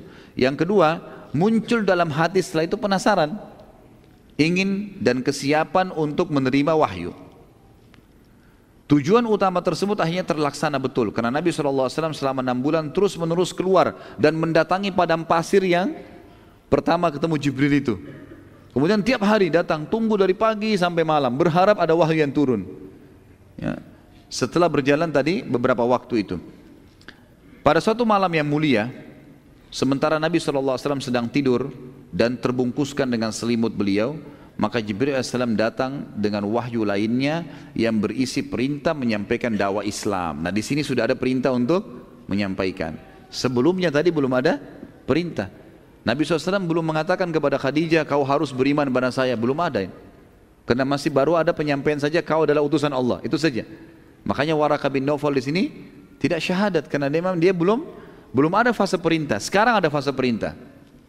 Maka turunlah pada saat itu teman-teman surah setelah Al-Alaq, surah yang turun nomor 2 adalah surah Al-Muddathir. Yang surah Al-Muddathir adalah surah nomor 74 dalam Al-Quran, ayat 1 sampai ayat 7 turun. Dan ini juga teman-teman sekalian, saya berikan jawaban tentang kalau ada pertanyaan, Ustadz kenapa Al-Quran 30 juz, surah pertama Al-Fatihah, surah kedua Al-Baqarah, surah ketiga Al-Imran, seterusnya 114 An-Nas, sementara di dalam juz 29 dan juz 30 rata-rata surah-surah Makkiyah itu turunnya di awal-awal di Mekah. Kenapa ditaruh di akhir-akhir? Siapa yang menaruhnya? Maka jawabannya adalah Nabi SAW yang menaruhnya, dan ini perintah dari Allah. Jadi kadang-kadang ada 2 ayat, 3 ayat turun, lalu Nabi mengatakan letakkan ini di surah ini nomor ayat sekian. Sampai surah Al-Quran seperti kita sekarang. Surah Al-Muddathir surah nomor 74. Di akhir surah juz 29, tapi turun di awal. Surah kedua turun setelah surah Al-Alaq. A'udzu billahi minasyaitonir rajim. Ya ayyuhal muddathir kum fa'anzir wa rabbaka fakabbir wa thiyabaka fatahhir warrujza fahjur wala tamnun tastakthir walirabbika fasbir. Hai orang yang berkemul atau berselimut, bangunlah lalu berikan peringatan, dan Tuhanmu agungkanlah, pakaianmu bersihkanlah, perbuatan dosa jauhi dan tinggalkan, dan jangan kamu memberi dengan maksud memperoleh balasan yang lebih banyak, dan untuk memenuhi perintah Tuhanmu bersabarlah. Artinya sekarang sudah ada perintah loh ya, apapun yang sekarang disampaikan oleh Jibril setelah ayat ini, sampaikan kepada orang-orang. Seperti itulah ya. Dan perintah-perintah yang agung pertama adalah agungkan Tuhanmu, maksudnya ya, kamu harus menyampaikan dan mengetahui ini adalah kebenaran. Lalu selalu bersihkan pakaianmu, kata sebagian ulama adalah suci dari najis ya, bersih. Kemudian juga dikatakan perbuatan dosa, apapun pelanggaran-pelanggaran yang sudah disampaikan oleh Jibril nanti ini, masalah yang haram jangan lagi ada yang terjerumus dalamnya. Seperti itulah. Dan dalam berdakwah, jangan pernah kamu mengharapkan, kalau kau memberi jangan mengharapkan balasan yang besar. Dan dalam berdakwah, jangan pernah kamu putus asa dan harus bersabar dalam menghadapinya. Setelah itu teman-teman sekalian, wahyu turun bertubi-tubi kepada Nabi SAW. Setelah Al-Muddathir 7 ayat, turun juga Al-Muzammil. Langsung pada saat itu juga turun surah Al-Muzammil, surah nomor 73 ayat 1 sampai ayat 7 juga. A'udzubillahi minasyaitonirrajim, dari berkesinambungan turun ayat pada Nabi SAW. Ya ayyuhal muzammil qumil laila illa qalila nisfahu aw inqus minhu qalila aw zid alaihi warattilil qur'ana tartila inna sanulqi alaika qawlan thaqila inna nashi'atal laili hiya ashaddu wat'an wa aqwa muqila inna laka fin nahari sabhan tawila. Hai orang yang berselimut, hai Muhammad, bangunlah untuk sholat di malam hari. Dan ini perintah pertama sholat, dan hanya ada sholat tahajud. Belum ada sholat wajib pada saat itu, belum ada sholat 5 waktu. Dan sebagian ulama mengatakan sholat ini diwajibkan oleh Allah untuk Nabi Muhammad SAW saja.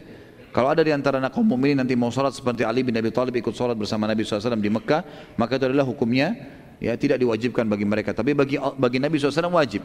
Allah mengatakan bangunlah, perintah fi'lul amr, dan sholatlah di malam hari. Kecuali sedikit darinya, yaitu 1/2 atau kurangi dari 1/2 itu, atau lebih dari 1/2 itu, dan baca Al-Quran itu dengan perlahan-lahan. Sesungguhnya kami akan menurunkan kepadamu perkara yang berat, ini akan ada banyak hukum-hukum, maka kau harus sekarang kuatkan dirimu dengan menjalin hubungan yang baik dengan Sang Pencipta. Sesungguhnya bangun di malam hari lebih tepat untuk khusyuk, dan bacaan di waktu itu lebih berkesan. Sesungguhnya kamu di siang hari memiliki urusan yang banyak yang kamu akan membutuhkan Al-Quran. Hari ketiga teman-teman, turun langsung surah Ad-Duha. Bertubi-tubi turun Al-Quran. Al-Muddathir, Al-Muzammil, lalu turun Ad-Duha. Ad-Duha surah nomor 93. Lengkap 11 ayat turun. A'udzu billahi minasyaitonir rajim wad-duha wal-laili idza saja ma wadda'aka rabbuka wa ma qala walal akhiratu khairul laka minal ula wala sawfa yu'tika rabbuka fatardha alam yajidka yatiman fa'awa wa wajadaka dhallan fahada wa wajadaka 'ailan fa'agna fa'amal yatima fala takhar wa ammas sa'ila fala tanhar wa amma bi ni'mati rabbika fahaddits. Demi waktu matahari naik, waktu duha sudah datang, demi malam apabila telah sunyi. Maksudnya Allah mengatakan waktu duha dan waktu malam aku yang menciptakannya. Ini fakta kalau aku adalah pencipta. Tuhanmu tidak meninggalkanmu hai Muhammad dan tidak benci padamu. Pada saat wahyu terputus 6 bulan itu, Allah enggak benci padamu hai Muhammad. Ada hikmah-hikmah di situ. Dan sungguhnya hari kemudian, hari kiamat, di akhirat nanti balasan lebih baik daripada sekarang permulaan di dunia. Surga lebih baik daripada dunia. Dan kelak Tuhanmu pasti akan memberikan kepadamu karunia yang hatimu akan puas. Dakwakan saja ini, kau akan diberikan kemenangan, diberikan kebahagiaan dunia dan akhirat. Bukankah Dia Allah telah mendapatimu dalam keadaan seorang yatim hai Muhammad? Jadi Nabi SAW keadaan yatim, ayahnya meninggal pada saat dia 6 bulan di rahim ibunya, lalu Dia melindungimu hai Muhammad. Bukankah Dia mendapatimu sebagai seorang yang bingung, lalu Dia memberikan petunjuk? Kamu tidak tahu, lalu Allah berikan petunjuk. Bukankah Dia mendapatimu sebagai seseorang yang punya kekurangan, pernah ada fase kehidupan miskin, lalu Dia memberikan kelebihan, kecukupan, berdagang, punya ilmu, akhirnya menikah dan seterusnya. Sebab itu terhadap anak yatim janganlah kamu melakukan sewenang-wenang, bantu mereka karena kau juga pernah rasakan yatim itu. Dan terhadap orang yang minta-minta jangan kamu menghardiknya, dan terhadap nikmat Tuhanmu hendaklah kamu syiarkan. Allahu alam. Jadi ini bahasan kita teman-teman sekalian pada pagi ini, dan insya Allah kita akan berikan kesempatan bertanya kalau masih ada waktu sesuai dengan tema apa yang sudah kita bahas. Kurang lebih garis besarnya adalah beberapa kejadian sebelum fase kenabian, kemudian fase penobatan kenabian, dan kita akan lanjutkan insya Allah nanti malam tema kita dengan beberapa orang-orang Quraisy yang bertauhid dan fase dakwah sembunyi-sembunyi Nabi SAW, dan juga nanti fase dakwah terang-terangan, tergantung keadaan waktu kalau cukup insya Allah. Ada yang punya pertanyaan silakan, tapi ditulis di kertas ya. Benarkah Nabi kita tercinta SAW tidak bisa membaca? Lalu bagaimana ceritanya menurut sirah? Allah membiarkan beliau tidak bisa membaca bahkan diutus menjadi Nabi. Iya, Allah mengatakan dalam Al-Quran, A'udzu billahi minasyaitonir rajim, alladzina yattabi'una an-nabiyyal ummi. Al-ayah tentang ahli kitab. Ya, diajak mereka untuk beriman dan kata Allah SWT, orang-orang yang mengikuti nabiyyin ummi, nabi yang buta huruf. Dan memang Allah SWT menjadikan itu, dan hikmahnya adalah terjawabkan terutama di waktu kita sekarang ya, di fase-fase mulai para orientalis muncul, orang-orang non muslim yang mulai memerangi Islam dengan tulisan dan cerita-cerita, karangan buku.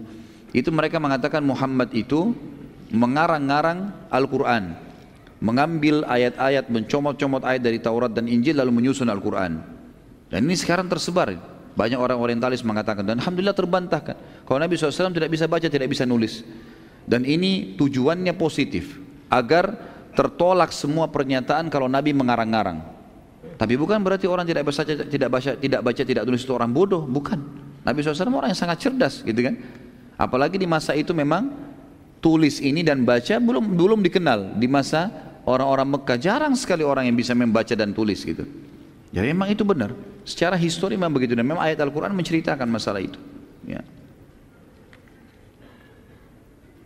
Bagaimana cara membaca surah ketika zaman Nabi SAW saat sholat?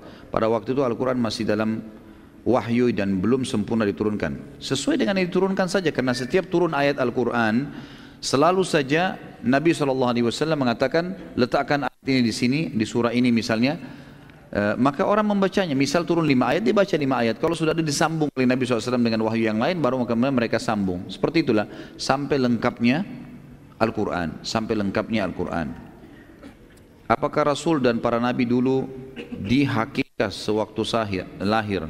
Ini yang saya bilang tadi ya. Subhanallah, bukan hakikah, akikah. Ya. Jadi bahaya, salah ucap salah. Ya. Akikah, ya. Dan bolehkah seseorang diakikah? Ini selalu dihakikahkan oleh orang tuanya di umur 30 tahun, karena dulu sewaktu lahir belum punya uang untuk akikah. Ya. Apa sebenarnya hubungannya sama materi kita ini? Tapi supaya ada hubungannya, dihubungkan dengan Rasul dan Nabi ya. Baiklah. Intinya tanya masalah akikah kan? Kita sedang bicara masalah kelebihan Nabi SAW di Nabi dan juga proses penobatan Nabi. Itu pertanyaannya. Jangan kemana-mana dulu ya. Jadi para Nabi dan Rasul di akikah, pastilah di akikah. Karena itu bagian daripada syariat Allah. Dan ada di antara syariat-syariat Allah yang tidak terhapus, ya, tidak terhapus, tapi masih berjalan gitu, masih berjalan, berlaku turun temurun, ya. Di antaranya masalah akikah ini, ya, masalah memotong kuku, ya, masalah berjalan, ini semua adalah dalam syariat semua nabi-nabi ada. Gitu.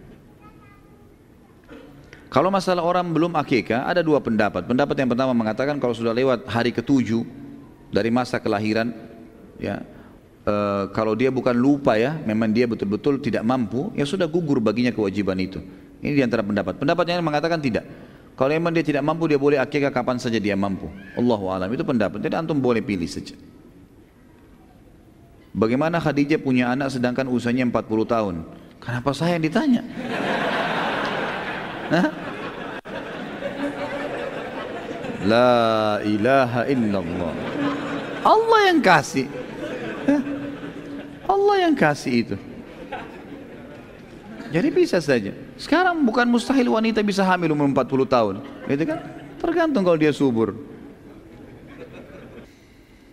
Berapa jumlah keseluruhan istri Rasulullah SAW? Kalau yang Nabi SAW meninggal, pada saat meninggal, itu jumlah istri Nabi SAW, khilaf di antara ahli ulama mengatakan 9 atau sampai 11, gitu kan? Antara 9 sampai 11. Tentu Khadijah sudah meninggal, tapi ini yang di zaman Nabi SAW waktu itu jumlahnya. Kalau nama-namanya semuanya sudah jelas, ada nama-nama dan saya sudah sebutkan di bahasan buku Mahkota Pengantin. Bisa dilihat di YouTube insyaAllah.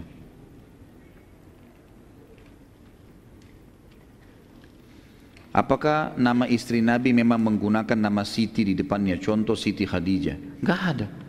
Ini karangan made in Indonesia. Enggak ada Siti. Pernah antum baca ada hadis begitu Siti Khadijah, Siti Aisyah? Enggak pernah. Kecuali buatan antum itu. Sama juga dengan yang perlu dalam masalah nama teman-teman sekalian. Jangan mengubah namanya istri, orang tuanya istri ya. Jangan mengubah nama orang tua istri. Jadi seperti kita di Indonesia, ini tradisi orang non-muslim. Kita mengatakan misalnya kalau sudah menikah contoh namanya dia si fulana A, misalnya namanya A. Misalnya A binti A, misal contoh saja. Maaf kalau ada yang namanya sama. Misal namanya kita maka misalnya Hafsa binti misalnya Ahmad ya. Namanya dia. Setelah menikah diganti nama ayahnya Ahmad ini menjadi nama suaminya. Ini enggak boleh teman-teman dalam Islam. Enggak boleh. Harus tetap nama ayahnya. Mau ayahnya itu kafir kah, mau ayahnya itu baik atau fasik sama saja, gitu kan? Jadi tidak boleh diubah ini.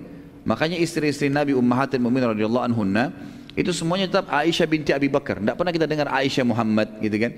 Hafsah Muhammad enggak pernah ini. Maka sebaiknya jangan sampai menisbatkan diri kepada suami, tetap aja. Kalau ditanya suaminya siapa, suami saya fulan, gitu kan? Tapi bukan berarti dimasukkan ke dalam nama. Ini ada pertanyaan diselipin, bolehkah angkat tangan pada saat doa? Boleh, boleh angkat tangan, tidak ada larangan, tidak ada masalah. Kalau antum merasa lebih khusyuk dengan angkat tangan. Kalau tidak, antum merasa takut riak dan segalanya, maka ini, jangan angkat tangan. Dua-duanya Nabi SAW pernah kerjakan. Kadang-kadang kalau ada sahabat mengatakan ya Rasulullah doakan saya, Nabi SAW mendoakan langsung tanpa angkat tangan atau memegang dada sahabat itu sambil mengatakan semoga Allah beginikan atau semoga Allah begitukan gitu ya. Nabi SAW doakan. Tapi ada juga hadis tentang angkat tangan seperti misalnya hadis yang bunyi. Dan ini pernah disebutkan oleh Syekh Abdul Razak dalam materi beliau masalah doa dan zikir, gitu kan. Hadis ini dihasankan oleh para ulama. Kalau tidak salah riwayat Abu Daud, kalau tidak salah, gitu kan. Tapi hadis ini disahkan oleh para ulama hadis. Yang kata Nabi SAW, Allah malu menolak permintaan seorang hamba yang mengangkat tangannya ke langit, gitu kan? Jadi memang itu dibolehkan. Allahu a'lam. Mengenai hukum dagang, bagaimana menyikapi harga dagangan yang sudah ditarifkan di suatu komunitas dagang dan pasar yang biasanya harga jauh lebih mahal? Itu harusnya tidak boleh begitu, harusnya. Ya, kalau harga, setiap orang dalam Islam itu punya hak sendiri. Dia beli produk berapa, dia mau jual berapa, itu haknya dia, semestinya. Kalau di pasar secara umum ya. Tapi kalau misalnya saya pemilik perusahaan lalu saya tentukan harga, itu hak saya. Saya tentukan sama semua distributor, silakan jual hanya harga sekian. Itu hak saya sebagai perusahaan, karena saya tidak mau kacau produk-produk saya. Boleh. Tapi kalau di pasar seperti pertanyaan ini, lalu ditaruh peraturan harganya harus sekian, ini jadi tanda tanya, kenapa harus seperti ini? Ya. Kalau ada mudarat yang terjadi, misal adanya manipulasi harga atau persaingan yang tidak sehat di pasar, lalu pemerintah yang menerapkan itu lain. Kalau pemerintah berbeda, ya kan? Tapi kalau orang-orang buat komunitas pasar seperti preman dan segalanya lalu menerapkan harus terapkan sekian, tidak boleh enggak. Bahkan sebagiannya diambil sama mereka, ini haram dalam agama. Tapi kalau pemerintah yang datang karena banyaknya orang yang bersaing yang tidak sehat di pasar, orang jual di sana 5.000, dia jual 3.000 supaya dia lebih laku, dan itu tujuannya untuk menjatuhkan teman-temannya, saudara-saudaranya, maka ini pemerintah boleh terapkan. Harga standar beras misalnya 1 liter 5.000, udah jenis ini misalnya, jenis ini, maka itu boleh saja kalau dari pihak pemerintah. Mengapa Hajar Aswad dicium agar tidak menimbulkan pemikiran kemusyrikan? Allah perintahkan. Allah perintahkan. Jadi sama saja mengapa kita makan melalui mulut. Ya kenapa begitu sudah caranya? Perintahnya begitu. Allah ciptakan alami begitu, gitu kan? Kenapa melangkah dengan kaki? Ya sudah begitu. Allah seperti itu. Kalau perintah Allah sama semua, kita tarik kepada semua hal supaya mudah dipahamin, gitu kan? Memang perintah Allah menciumnya, dan Rasulullah SAW mencontohkan. Sama halnya juga kalau kita kembangin banyak ya. Kalau bertanya kenapa ini? Kenapa haji ke Mekah? Kenapa enggak setiap orang boleh haji di kampungnya saja? Loh, Allah maunya begitu.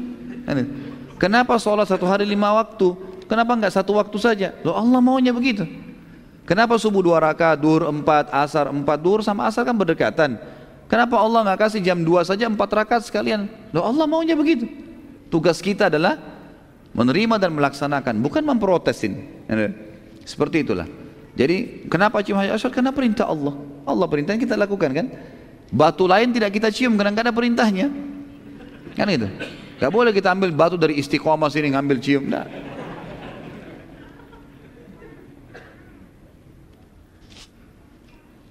Sempat disinggung dalam bahasan tadi, ada anak yang pandai naik kuda dan olahraga yang diajukan Nabi SAW berkuda dan memanah di zaman sekarang jarang kuda.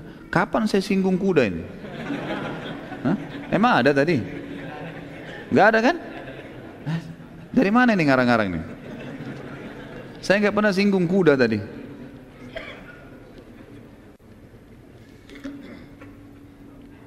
Tapi pertanyaannya sekarang di sini, kalau tidak usah dibahasakan tadi saya, karena saya tidak ingat, seingat saya tidak saya sebutkan tadi masalah disinggung naik kuda dan olahraga, gitu kan?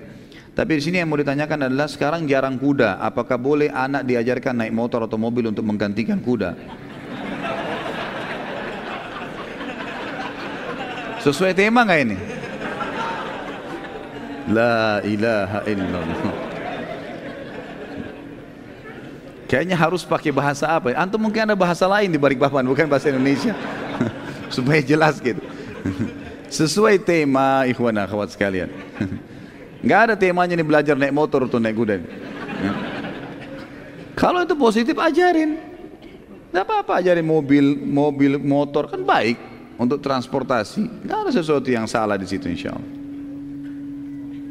Setelah mendapatkan wahyu pertama, apakah Nabi Muhammad SAW tetap ummi sampai beliau meninggal? Sudah kita jelaskan, itu ciri khasnya Nabi SAW. Sampai beliau pada saat menulis sulhu Hudaybiyah pun, beliau tetap tidak menulis. Dan beliau menyuruh Ali bin Abi Thalib yang menulisnya. Ya sudah, itu ciri khasnya. Allah SWT menyebutkan masalah itu bukan aib, untuk menjaga kemurnian wahyu. Dan tidak ada lagi syubhat yang akan dilemparkan kepada beliau SAW.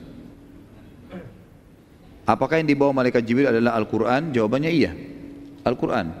Jibril AS hanya membawa wahyu Al-Quran kepada baginda Nabi SAW.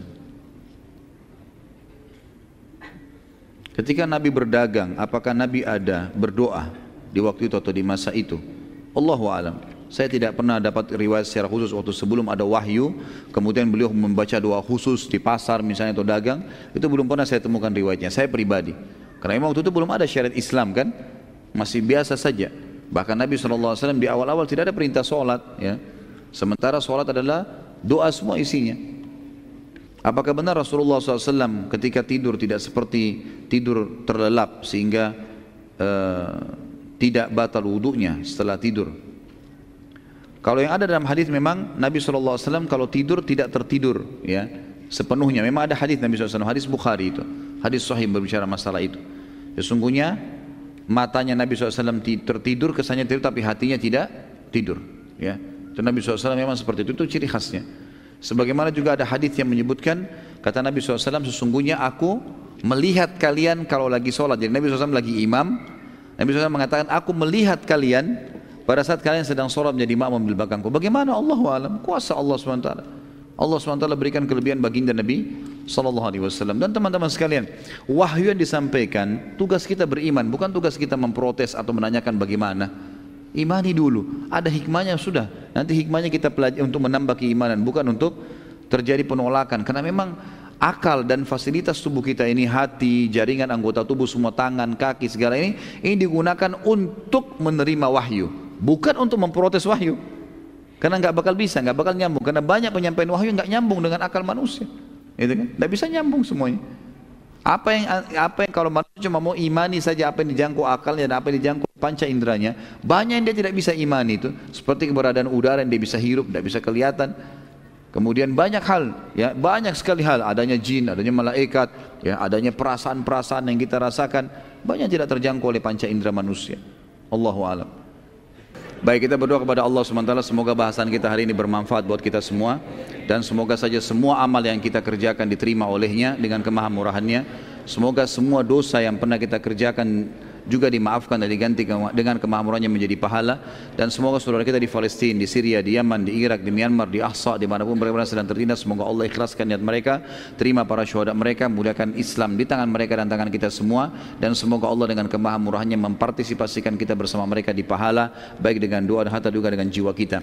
Dan semoga Allah menyatukan kita semua di surga firdausnya tanpa hisab. Mari satukan kita di majelis ilmu yang mulia ini. Dan kita berdoa kepada Allah SWT, khususnya wilayah-wilayah, setiap wilayah kota dan wilayah desa di Indonesia diberikan pemimpin-pemimpin yang mukmin, yang saleh, yang beriman kepada Allah dan yang mengembalikan seluruhnya pada hukum Allah, Al-Quran dan Sunnah, dan juga sampai jajaran presiden dan pemerintahan Indonesia, dan semoga negara kita menjadi contoh bagi negara-negara yang lain. Dan ini semoga Allah SWT kabulkan. Subhanakallahumma bihamdika asyhadu an la ilaha illallah astaghfirullah wa atubu ilaik. Wassalamualaikum warahmatullahi wabarakatuh.